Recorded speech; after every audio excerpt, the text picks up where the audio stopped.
Tonight, we unravel a story written in the stars, a story of steel minds and hollow hearts, and the king who ruled them all. The king of swords, logic, discipline, truth, but even a sharp blade cannot hold a soul. This is the blueprint he carved, and how it broke him. Alaric Venn stood at the top of the citadel, white-robed, still, staring down through the skylight into a perfect world. Below him, the citadel of thought gleamed like a cathedral of reason. Towers of glass and chrome, arranged in flawless geometric precision. Every mind in the city had been sculpted here, not born. Constructed, no color, no clutter, no chaos, just symmetry. He was the chief mind architect, the man who decided what kind of soul you'd have before you were ever born. Anger, cut, grief, filtered, wonder, optional. What mattered was balance, logic, strength.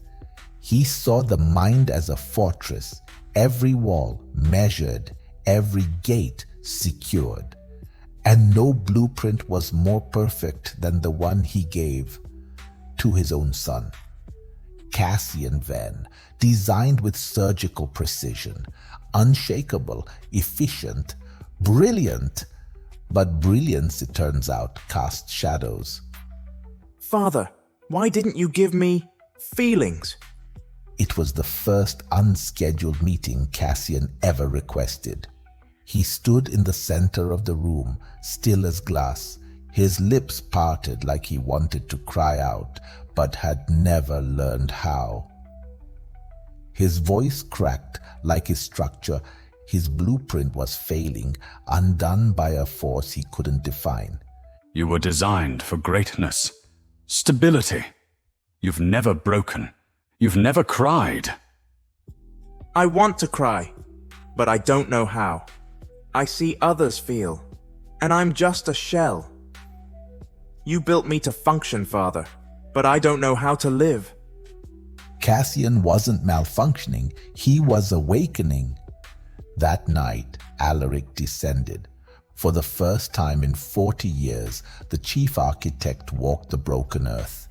The air down there tasted strange, warm, wild, human.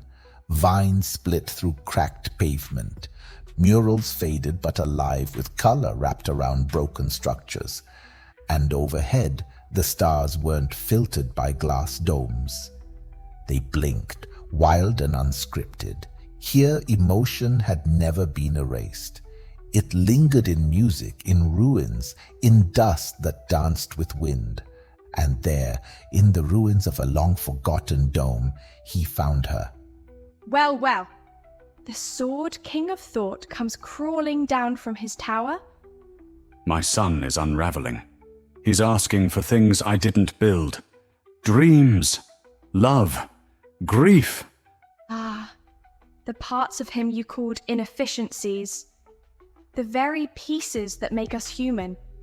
Maren Sol, the exile, the last to chart the landscape of human feeling. She had once dared to speak the unspeakable. Not all pain is a flaw. Some wounds make us real. She led him to the Oracle Archive, a forbidden AI storing every soul symmetry blueprint once banned by the Council. And there it was, Cassian's original design, curious, empathetic, wired for wonder. But he, Alaric, had redlined them all. I thought I was protecting him. Shielding him from pain. But you also shielded him from joy. He saw other designs too, children who once sang to stars, minds meant to dance, to paint, to weep. All abandoned, all labeled unstable. Alaric felt something stir in his chest, a crack in the glass.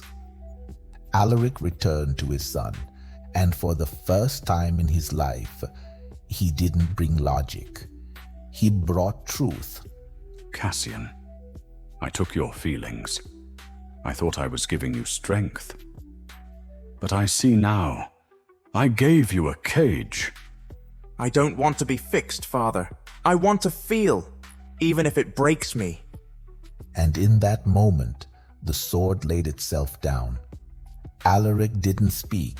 He sat beside his son, and for the first time, he lowered his hand, not as an architect, but as a father. Cassian reached for it, and for a long time they said nothing. But the silence was full. They watched the rain fall, not as code, not as data, but as something felt, something real. Somewhere deep inside Cassian, a tear formed, and this time it fell. The King of Swords teaches clarity, but even the clearest mind can become a prison if it fears the heart. Truth without empathy becomes cruelty. Order without emotion becomes tyranny. And perfection without feeling becomes a hollow crown. Now look inward and ask yourself, in your own life, are you building walls of reason where bridges of feeling should be? Because in the end, a sharp mind may win the world, but only a full heart can hold it.